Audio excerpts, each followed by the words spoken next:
Yo, Señor, no soy malo, aunque no me faltarían motivos para hacerlo. Los mismos cuernos tenemos todos los mortales al nacer y sin embargo, cuando vamos creciendo, el destino se complace en variarnos como si fuésemos de cera y en destinarnos por sendas diferentes al mismo fin, la muerte. Hay hombres a quienes se les ordena marchar por el camino de las flores, y hombres a quienes se les manda tirar por el camino de los cardos y de las chumberas. Aquellos gozan de un mirar sereno y al aroma de su felicidad sonríen con la cara del inocente. Estos otros sufren del sol violento de la llanura y arrugan el ceño como las alimañas por defenderse.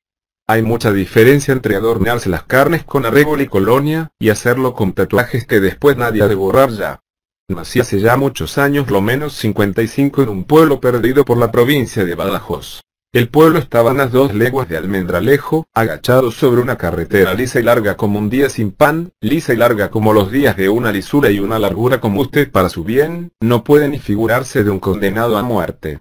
Era un pueblo caliente y soleado, bastante rico en olivos y guarros, con perdón, con las casas pintadas tan blancas, que aún me duele la vista al recordarlas, con una plaza toda de losas, con una hermosa fuente de 3 caños en medio de la plaza. Hacía ya varios años, cuando del pueblo salí, que no manaba el agua de las bocas y sin embargo, qué airosa, qué elegante.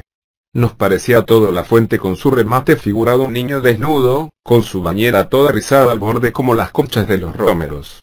En la plaza estaba el ayuntamiento que era grande y cuadrado como un cajón de tabaco, con una torre en medio, y en la torre un reloj, blanco como una hostia, parado siempre en las 9 como si el pueblo no necesitase de su servicio, sino solo de soborno.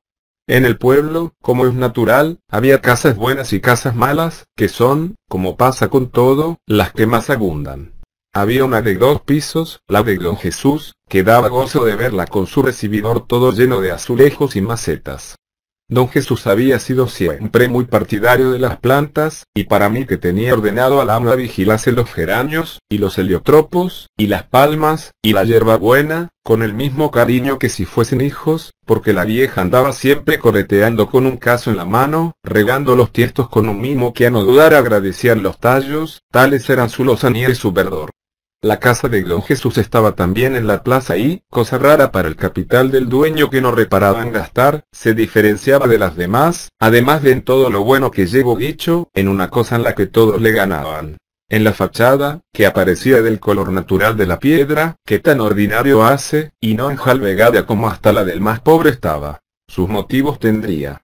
Sobre el portal había unas piedras de escudo, de mucho valer, según dicen, terminadas en unas cabezas de guerreros de la antigüedad, con su cabezal y sus plumas, que miraban, una para el levante y otra para el poniente, como si quisieran representar que estaban vigilando lo que de un lado o de otro podría les venir. Detrás de la plaza, y por la parte de la casa de Don Jesús, estaba la parroquial con su campanario de piedra y su esquilón que sonaba de una manera que no podría contar, pero que se me viene a la memoria como si estuviese sonando por estas esquinas. La torre del campanario era del mismo alto que la del reloj en verano, cuando venían las cigüeñas, ya sabían en qué torre habían estado el verano anterior. La cigüeña cojita, que aún aguantó 2 inviernos, era del nido de la parroquial, de donde hubo de caerse, aún muy tierna, asustada por el gavilán. Mi casa estaba fuera del pueblo, a unos 200 pasos largos de las últimas de la piña. Era estrecha y de un solo piso, como correspondía a mi posición, pero como llegué a tomarle cariño, temporadas hubo en que hasta me sentía orgulloso de ella. En realidad lo único de la casa que se podía ver era la cocina, lo primero que se encontraba al entrar, siempre limpia y blanqueada con primor. Cierto es que el suelo era de tierra, pero también pisada la tenía, con sus guijarrillos haciendo dibujos, que en nada desmerecía de otras muchas en las que el dueño había echado por sentirse más moderno. El hogar era amplio y despejado y alrededor de la campana teníamos un bazar con losas de adorno, con jarras con recuerdos, pintados en azul, con platos con dibujos azules o naranja. Algunos platos tenían una cara pintada, otros una flor, otros un hombre, otros un pescado. En las paredes teníamos varias cosas. Un calendario muy bonito que representaba a una joven abanicándose sobre una barca y debajo de la cual se leían letras que parecían de polvillo de plata, Modesto Rodríguez. Ultramarinos finos. Mérida, Badajoz, un retrato del espartero con el traje de luces dado de color y 3 o 4 fotografías, unas pequeñas y otras regular de no sé quién, porque siempre las vi en el mismo sitio y no se me ocurrió nunca preguntar. Teníamos también un reloj despertador colgado de la pared, que no es por nada, pero siempre funcionó como Dios manda, y un acérico de peluche colorado, del que estaban clavados unos bonitos alfileres con sus cabecitas de vidrio de color. El mobiliario de la cocina era tan escaso como sencillo.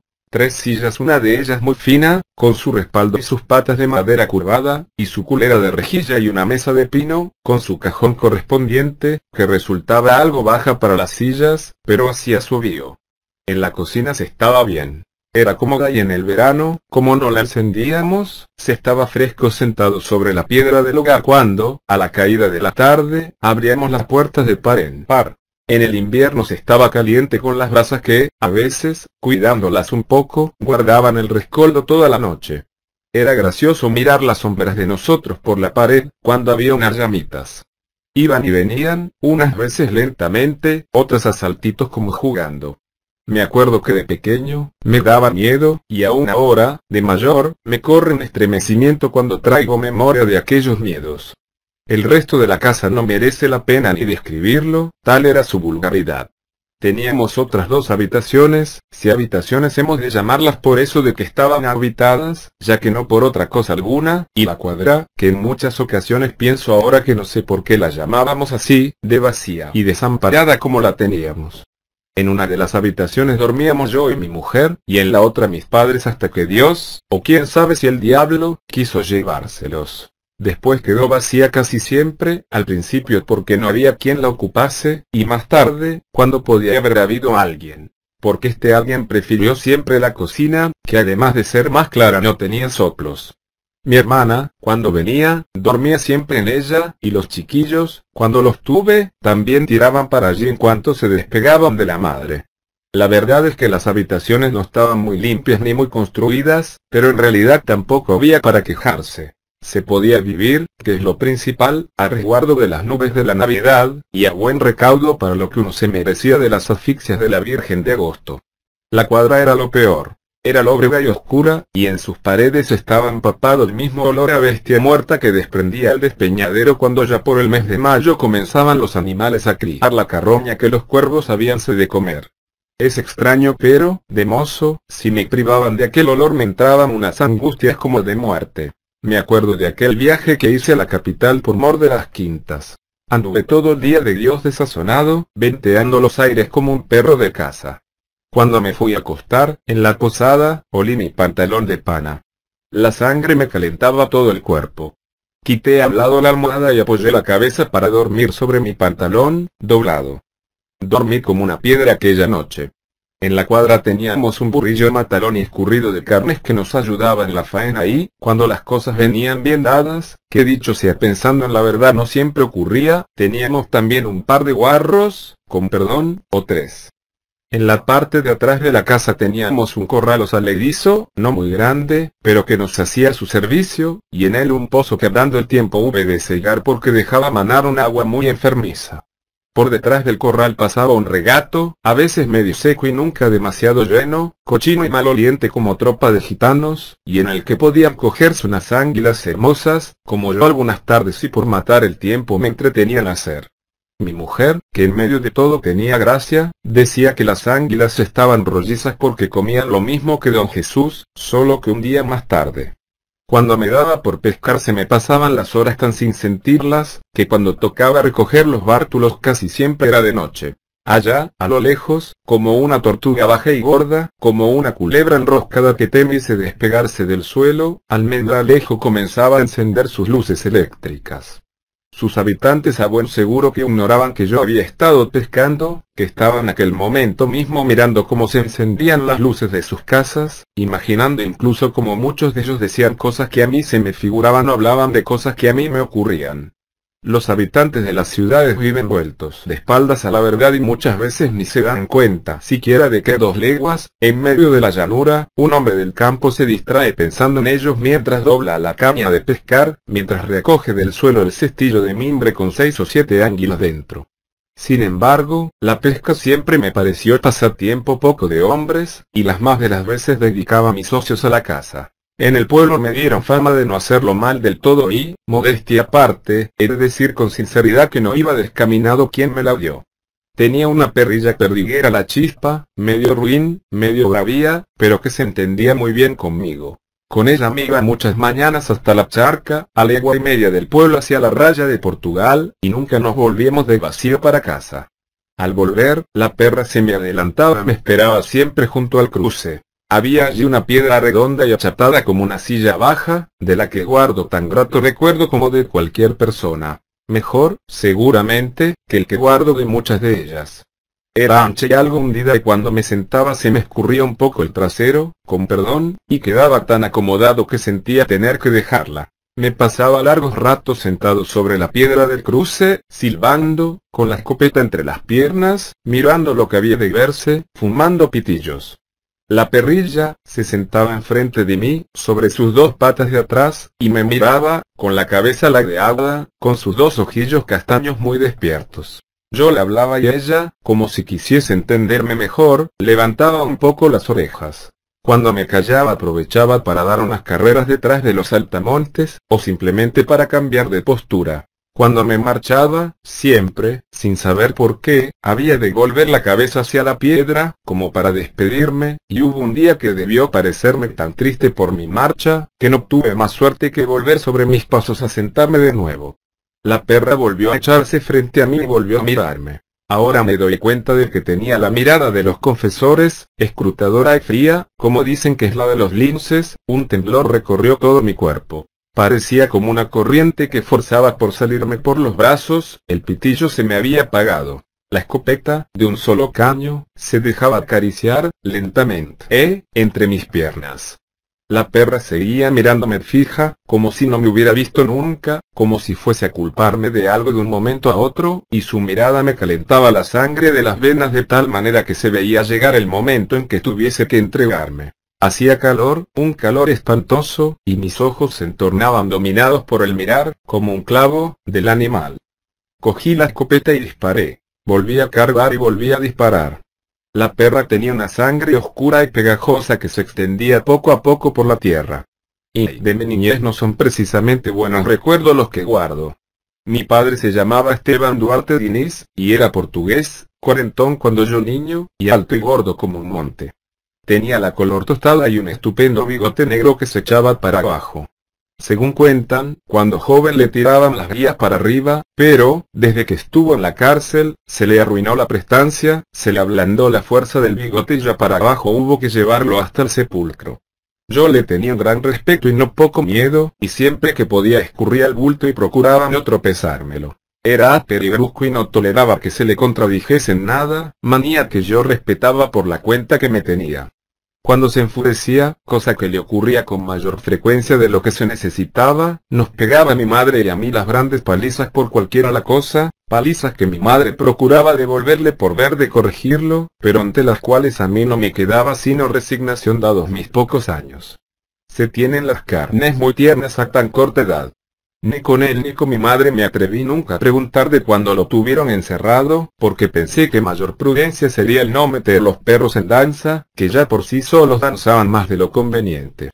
Claro es que en realidad no necesitaba preguntar nada porque como nunca faltan almas caritativas, y menos en los pueblos de tan corto personal, gente hubo a quienes faltó tiempo para venir a contármelo todo.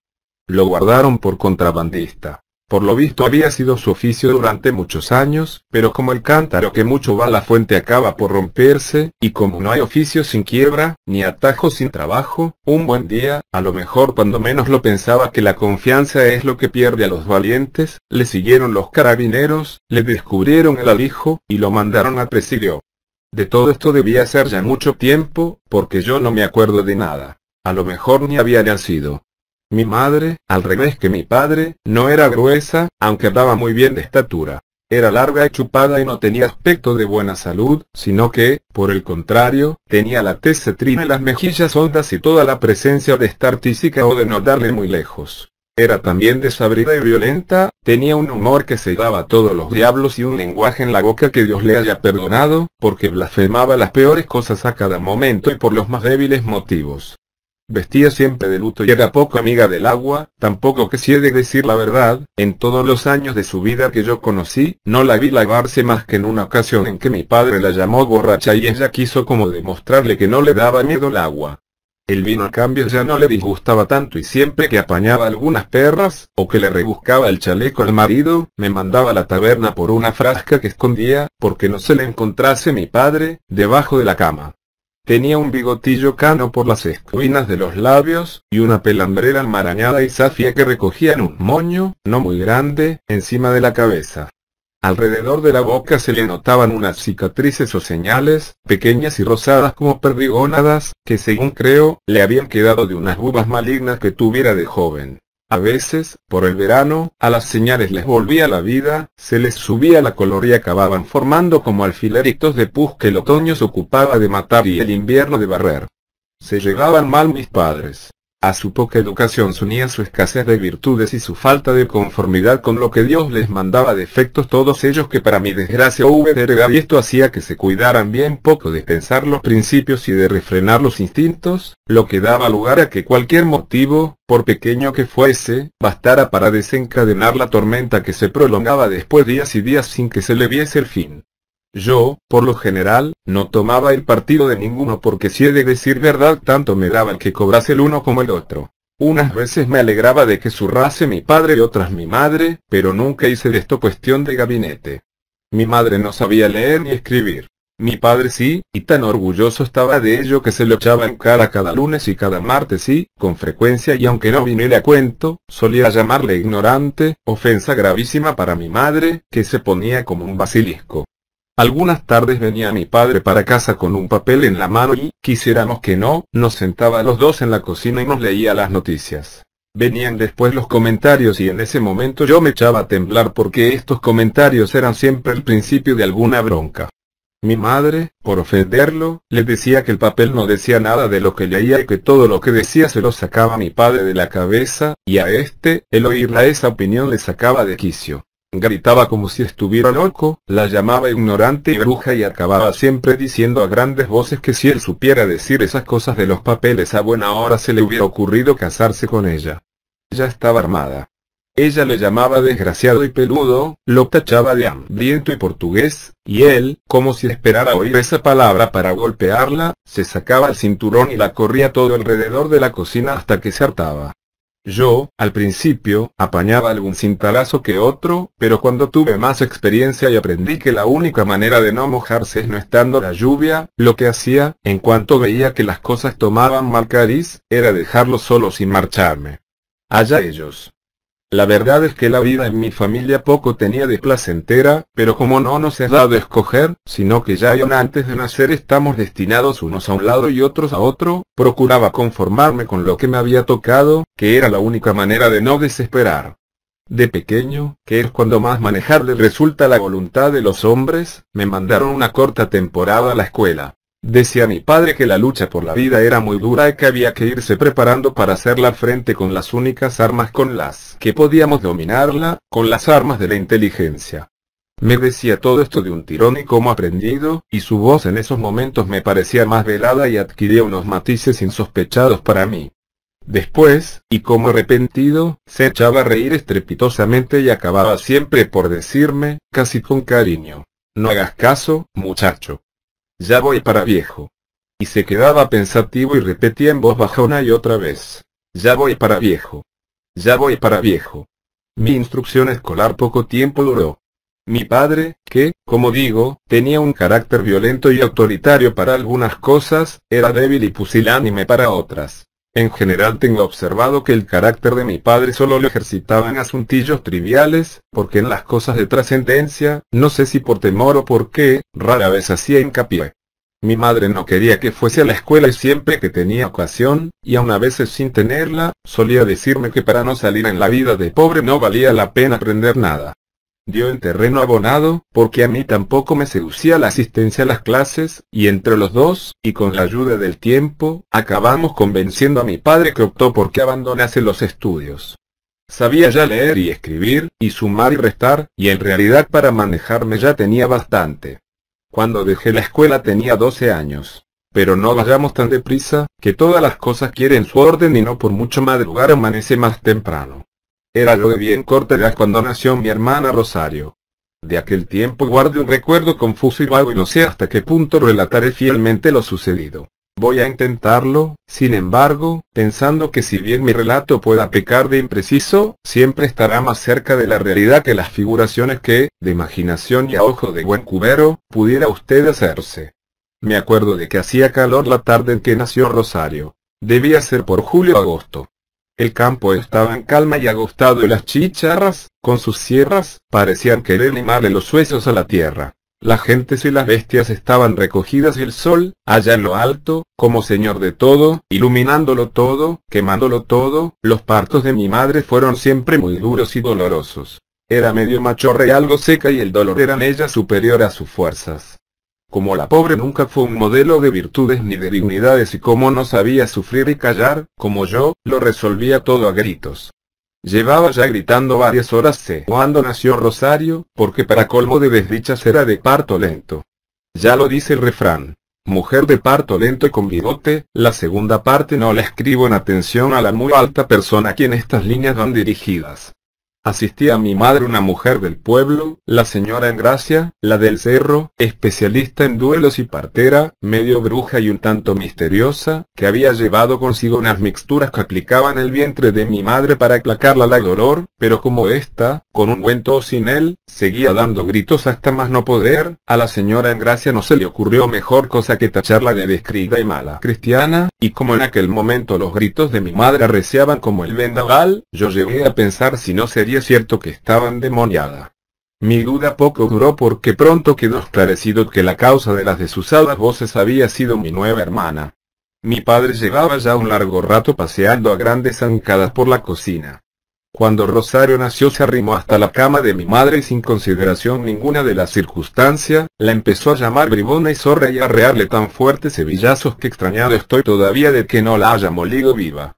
Después se marchó y tardó 2 días enteros en volver. Cuando lo hizo venía borracho como una gota. Se acercó a la cama de mi madre y la besó. Mi madre se dejaba besar, después se fue a dormir a la cuadra. Y a Rosario le armaron un tingladillo con un cajón no muy hondo, en cuyos fondos esparramaron una almohada entera de borra, y allí la tuvieron, orilla la cama de mi madre, envuelta en tiras de algodón y tan tapada que muchas veces me daba por pensar que acabarían por ahogarla. No sé por qué, hasta entonces, se me había ocurrido imaginar a los niños pequeños blancos como la leche, pero de lo que sí me acuerdo es de la mala impresión que me dio mi hermanilla cuando la vi pegajosa y coloreada como un cangrejo cocido. Tenía una pelusa rala por la cabeza, como la de los estorninos o la de los pichones en el nido, que andando los meses hubo de perder, y las manitas agarrotadas y tan claras que mismo daba grima al verlas. Cuando los 3 o 4 días de nacer le desenrollaron las tiras por ver de limpiarle un poco, pude fijarme bien en cómo era y casi puedo decir que no me diera tanta repugnancia como la primera vez. La color le había clareado, los ojitos que aún no parecían como querer mover los párpados, y ya las manos me daban la impresión de haber ablandado. La limpió bien limpiada con agua de romero la señora Engracia, que otra cosa pudiera ser que no, pero asistenta de los desgraciados sí lo era. La envolvió de nuevo en las tiras que libraron menos pringadas. Echó al lado, por lavarlas, aquellas otras que salieron peor tratadas, y dejó a la criatura tan satisfecha, que tantas horas seguidas hubo de dormir, que nadie por el silencio de mi casa hubiera dado a pensar que habíamos estado de parto. Mi padre se sentaba en el suelo, a la vera del cajón, y mirando para la hija se le pasaban las horas, con una cara de enamorado como decía la señora Engracia, que a mí casi me hacía olvidar su verdadero sistema.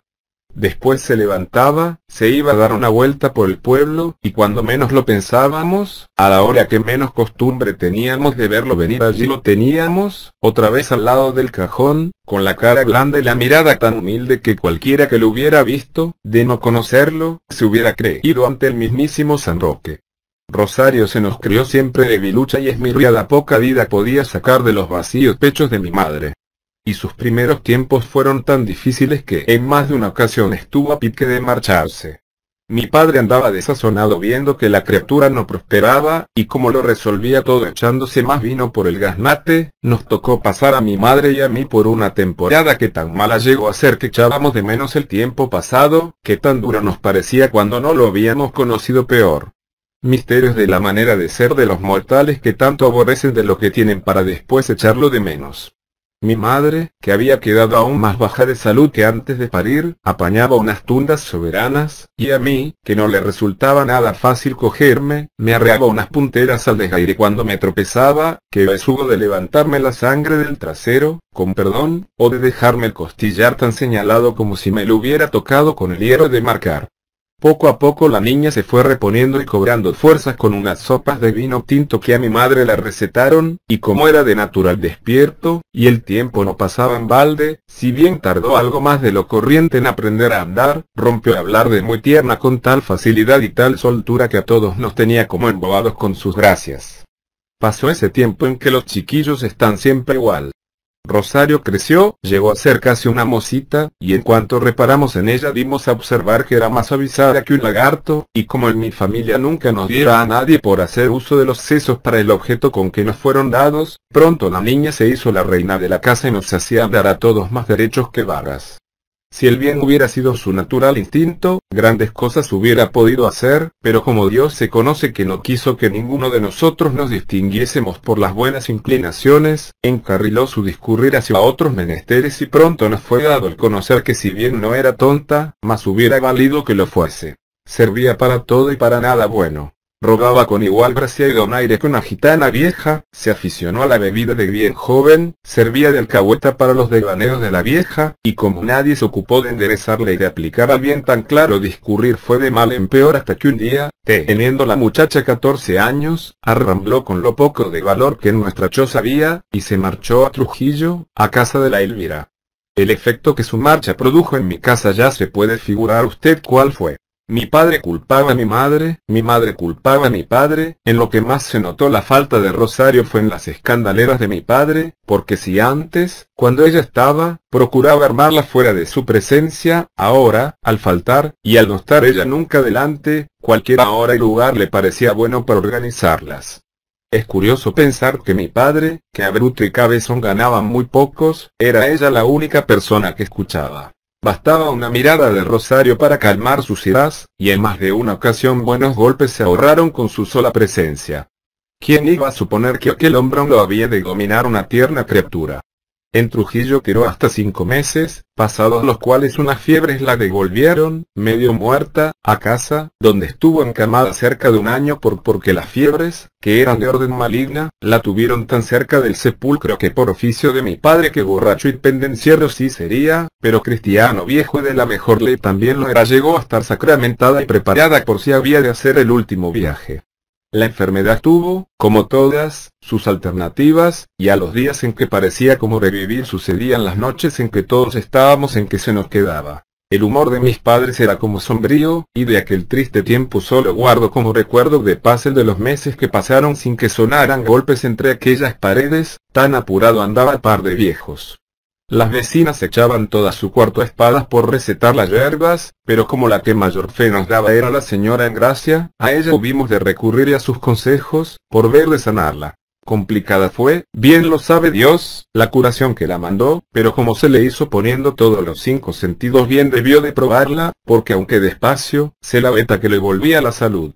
Como ya dice el refrán, yerba mala nunca muere, y sin que yo quiera decir con esto que Rosario fuera mala, si bien tampoco pondría una mano en el fuego por sostener que fuera buena, lo cierto es que después de tomado los cocimientos que la señora Engracia dijera, solo hubo que esperar a que pasase el tiempo para que recobrase la salud, y con ella su prestancia y lozanía. No bien se puso buena, y cuando la alegría volvía otra vez a casa de mis padres, que en lo único que estaban acordes era en su preocupación por la hija, volvió a ser el pirata la muy zorra, a llenarse la talega con los ahorros del pobre y sin más reverencias, y como a la francesa, volvió a levantar el vuelo y a marcharse, esta vez camino de Almendralejo, donde paró en casa de Nieves la madrileña. Cierto es, o por tal lo tengo, que a un alma ruin alguna fibra de bueno siempre le queda, porque Rosario no nos echó del todo en el olvido y alguna vez por nuestro santo por las navidades nos tiraba con algún chaleco, que aunque nos venía justo y recibido como faja por vientre satisfecho, su mérito tenía porque ella, aunque con más relumbrón por aquello de que había que vestir el oficio, tampoco debía nadar en la abundancia. En Almendralejo hubo de conocer al hombre que había de labrarle la ruina. No la de la honra, que bien arruinada debía andar ya por entonces, sino la del bolsillo, que una vez perdida aquella, era por la única que tenía que mirar.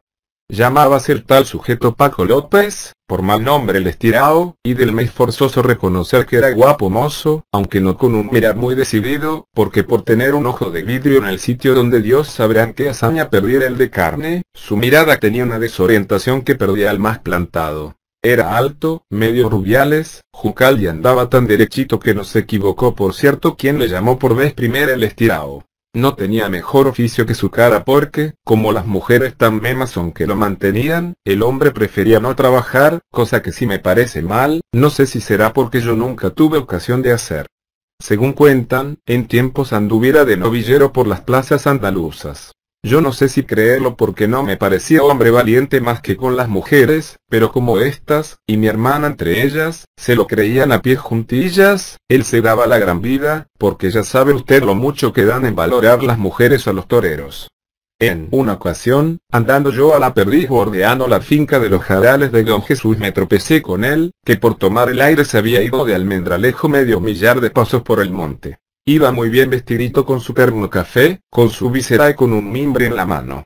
Nos saludamos y el muy ladino, como viera que no le preguntaba por mi hermana, quería tirarme de la lengua por ver de colocarme las frasecitas. Yo resistía y él debió de notar que me achicaba porque sin más ni más. Y como quien no quiere la cosa, cuando ya teníamos mano sobre mano para marcharnos, me soltó. ¿Y la Rosario? Tú sabrás, yo. Hombre. Si no lo sabes tú. ¿Y por qué de saberlo?